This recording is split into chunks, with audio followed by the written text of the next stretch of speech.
ഈശോ മിശിഹായ്ക്ക് സ്തുതിയായിരിക്കട്ടെ. സഹനം രക്ഷയുടെ അൾത്താര എന്ന വിചിന്തനം നമുക്ക് തുടരാം. നമ്മൾ ഇന്ന് ധ്യാന വിഷയമാക്കുന്നത് സഹനത്തിലെ നിധി കണ്ടെത്തിയ 7 വിശുദ്ധരെ കുറിച്ചാണ്. അവരെല്ലാവരും സഹനത്തിൽ ഒളിഞ്ഞുകിടന്ന നിധി കണ്ടെത്തിയവരാണ്. അതുകൊണ്ട് തന്നെ അതിൻ്റെതായിട്ടുള്ള നേട്ടം അവരുടെ ജീവിതത്തിൽ ഉണ്ടായി. അതിലേക്ക് പോകുന്നതിന് മുമ്പ് 2 സംഭവങ്ങൾ ഞാൻ ഓർക്കുന്നു. ഒന്ന്, ഒരു മനുഷ്യൻ സൂചിപ്പിച്ച ഒരു കാര്യമാണ്. ഞാൻ എൻ്റെ അപ്പനെ ശുശ്രൂഷിക്കുമ്പോൾ, ക്ലീൻ ചെയ്യുമ്പോൾ ഞാൻ ഗ്ലൗസ് പോലും ഉപയോഗിക്കില്ല. എനിക്ക് കിട്ടിയൊരു ബോധ്യം. കാരണം ഞാൻ എന്നെ തന്നെ ക്ലീൻ ചെയ്യുമ്പോൾ ഗ്ലൗസ് ഒന്നും ഇട്ടല്ലല്ലോ. അപ്പോൾ അതുകൊണ്ട് എനിക്ക് ഈശോയെ തന്ന, എനിക്ക് ജന്മം തന്ന, എന്നെ സ്നേഹിക്കുന്ന, എന്നെ കരുതിയ അപ്പനെ ശുശ്രൂഷിക്കാൻ, ക്ലീൻ ചെയ്യാൻ, മലമൂത്ര വിസർജനം നടത്തി കിടക്കുമ്പോഴാണേലും എടുത്ത് ക്ലീൻ ചെയ്യാൻ എനിക്കൊരു അറപ്പുമില്ല. ത്യാഗത്തിലെ, സഹനത്തിലെ ആ ഒരു നിധി കണ്ടെത്തിയത് കൊണ്ടല്ലേ ആ മനുഷ്യനാണ് അപ്രകാരം പറയാൻ പറ്റിയ. മറ്റൊരു സ്ത്രീ, ഒരു നേഴ്സാണ്. അവർ സൂചിപ്പിച്ച ഒരു കാര്യം, അവരുടെ അമ്മ രോഗാവസ്ഥയിൽ ഏതാണ്ട് ജീവിതത്തിൻ്റെ അവസാന കാലഘട്ടത്തിലേക്ക് വരിക. ആ സാഹചര്യത്തിൽ വിദേശത്ത് ജോലി ഉണ്ടായിരുന്ന അവർ നാട്ടിലേക്ക് വന്നു.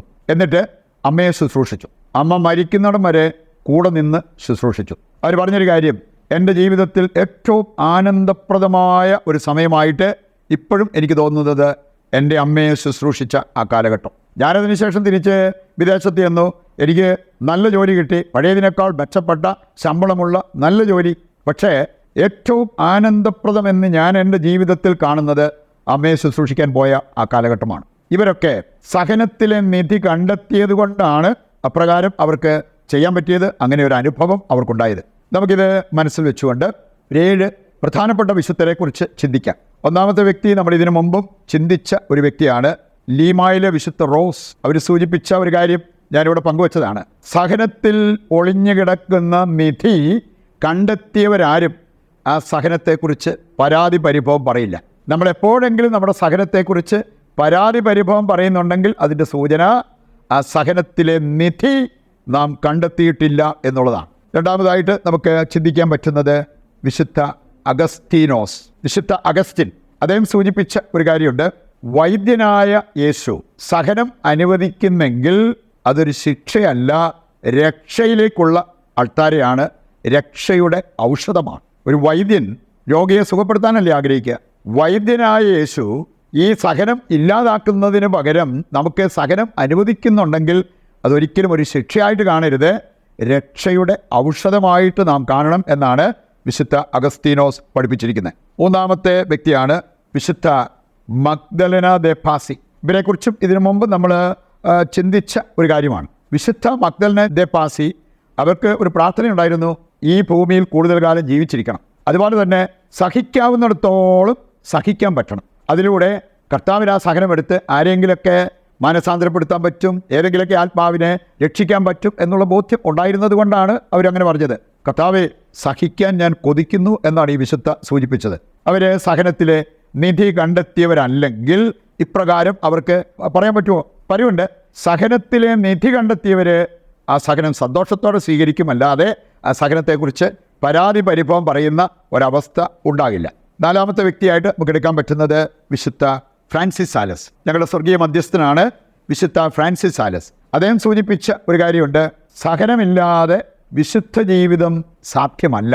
പറയുണ്ട്, വിശുദ്ധിയിൽ വളരാൻ, വിശുദ്ധിയിൽ നിലനിൽക്കാനൊക്കെ ആഗ്രഹിക്കുന്ന വ്യക്തികൾ സഹനം എടുക്കാൻ തയ്യാറാകണം. അവർക്ക് സഹനം വളരെ അനുഗ്രഹപ്രദമാണ്, രക്ഷാകരമാണ് എന്നുള്ള കാര്യം പഠിപ്പിച്ച വ്യക്തിയാണ് വിശുദ്ധ ഫ്രാൻസിസ് സാലസ്. മറ്റൊരു വ്യക്തി വിശുദ്ധ അമ്മ ത്രേസ്യ.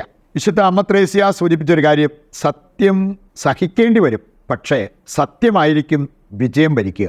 പറയുണ്ട്, സഹനത്തിൽ തളരാതിരുന്ന ഒരു വ്യക്തിയാണ് അമ്മ ത്രേസ്യ. സഹനങ്ങൾ വരുമ്പോൾ തളരരുത്, പരാതി പരിഭവം പറയരുത് എന്ന് പഠിപ്പിച്ച ഒരു വ്യക്തിയാണ് വിശുദ്ധ അമ്മ ത്രേസ്യ. ഈ സത്യമാണ് അവസാനം വിജയം വരിക്കുന്നത്. നമ്മളെ വിജയം വരിക്കാനായിട്ട്, നമ്മുടെ ജീവിതത്തിൽ വിജയം വരിക്കാൻ സഹായിക്കുന്നത് ഈ സഹനമാണ് എന്നുള്ളത് ഈ വിശുദ്ധ നമ്മെ പഠിപ്പിച്ച ഒരു കാര്യമാണ്. ആറാമത്തെ വിശുദ്ധനാണ് തോമസ് അക്വിനാസ്. വിശുദ്ധ തോമസ് അക്വിനാസ്, അദ്ദേഹം പറയുന്ന ഒരു കാര്യമുണ്ട്, ധൈര്യശാലികൾ സഹനം ഉൾക്കൊള്ളുകയും അതിനെ നേരിടുകയും ചെയ്യും. Those who are courageous they face their suffering.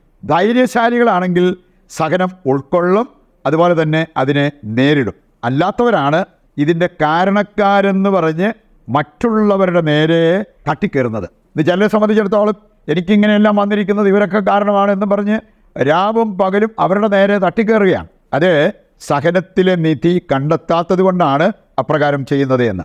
അവസാനത്തെ വ്യക്തിയാണ് വിശുദ്ധ അൽഫോൻസാൻ.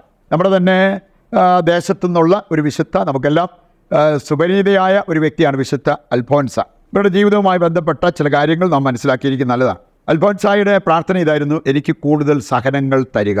അവരനുദിനം അതിനുവേണ്ടി പ്രാർത്ഥിച്ചു. ഇനി അവർ പറഞ്ഞ ഒരു കാര്യം: യേശുവിന് വേണ്ടി ഞാൻ എന്തും സഹിക്കും.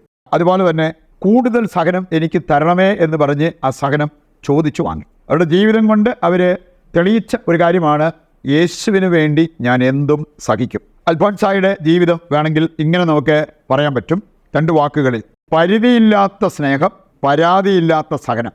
അൽഫോൻസായുടെ ജീവിതത്തെ നമുക്ക് വേണമെങ്കിൽ ഇങ്ങനെ സമ്മറൈസ് ചെയ്യാൻ പറ്റും: പരിധിയില്ലാത്ത സ്നേഹം, പരാതിയില്ലാത്ത സഹനം. പൗലോസിനെ പോലെ വിശുദ്ധ അൽഫോൻസ സ്നേഹത്തിൻ്റെ പിന്നാലെ ഓടിയിരുന്ന ഒരു വ്യക്തി എന്നാണ് പറയപ്പെട്ടിരിക്കുന്നത്. കർത്താവേ, എന്നെ സ്നേഹത്തിൻ്റെയും സഹനത്തിൻ്റെയും ഒരു ബലിവസ്തുവാക്കണമേ എന്ന് പ്രാർത്ഥിച്ചുകൊണ്ട് ഓടിയ ഒരു വ്യക്തിയാണ് വിശുദ്ധ അൽഫോൻസ. വലിയ സഹനത്തിൻ്റെ നടുവിലും ദൈവം അൽഫോൻസായോട് ചോദിച്ചിട്ടുണ്ട്: നീ എന്ത് ചെയ്യുക? അതിന് മറുപടിയായിട്ട് അൽഫോൻസ പറഞ്ഞത്: ഞാൻ സ്നേഹിക്കുകയാണ്. അപ്പോൾ ആ സഹനം ഏറ്റെടുത്തത് ദൈവത്തെ സ്നേഹിക്കുന്നതാണ് എന്നുള്ള ആ ഒരു ബോധ്യം ഈ വിശുദ്ധയ്ക്കുണ്ടായിരുന്നു.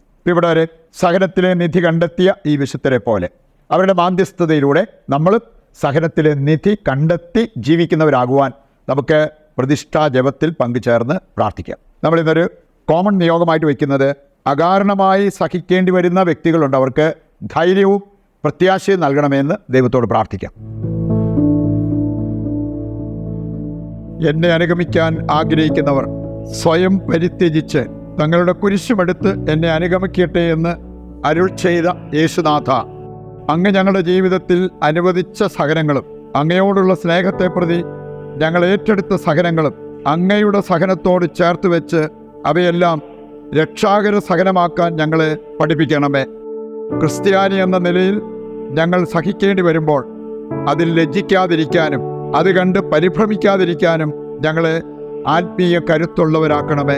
ശുദ്ധമായ സഹനത്തിലൂടെ ശുദ്ധമായ വിവേകം കൈവരിച്ച് സ്വർഗീയോന്മുഖ ജീവിതം നയിക്കാനും വിശുദ്ധിയിൽ വളരാനും നിത്യമഹത്വം പ്രാപിക്കാനും ഞങ്ങൾക്കും ഇടയാകട്ടെ.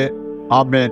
നമ്മുടെ എല്ലാ അവസ്ഥകളും ഇന്നിൻ്റെ എല്ലാ ആവശ്യങ്ങളും ദൈവകരങ്ങളിൽ ഏൽപ്പിച്ചുകൊണ്ട് താഴ്ന്ന സ്വരത്തിൽ കർത്താവിനെ സ്തുതിച്ച് ദിവ്യകാരുണ്യത്തിൻ്റെ ആശീർവാദവും നമുക്ക് സ്വീകരിക്കാം. യേശുവേ നന്ദി, ഹല്ലേലൂയ. കർത്താവെ ഏറ്റെടുക്കണമേ. ഞങ്ങളുടെ പ്രാർത്ഥനാ നിയോഗങ്ങൾ അവിടുന്ന് ഏറ്റെടുത്ത് ഞങ്ങൾക്ക് നന്മയാകുന്നത് നൽകി അനുഗ്രഹിക്കുവാൻ അങ്ങ് തിരുവുള്ളമാകണമേ. യേശുവേ നന്ദി, യേശുവേ സ്തുതി.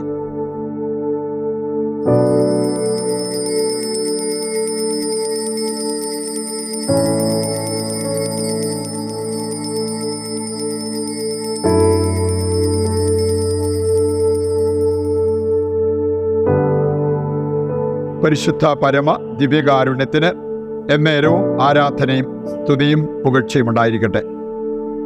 ഈശോ മിശിഹായ്ക്ക് സ്തുതിയായിരിക്കട്ടെ. ദൈവം നിങ്ങളെ സമർത്ഥമായി അനുഗ്രഹിക്കട്ടെ.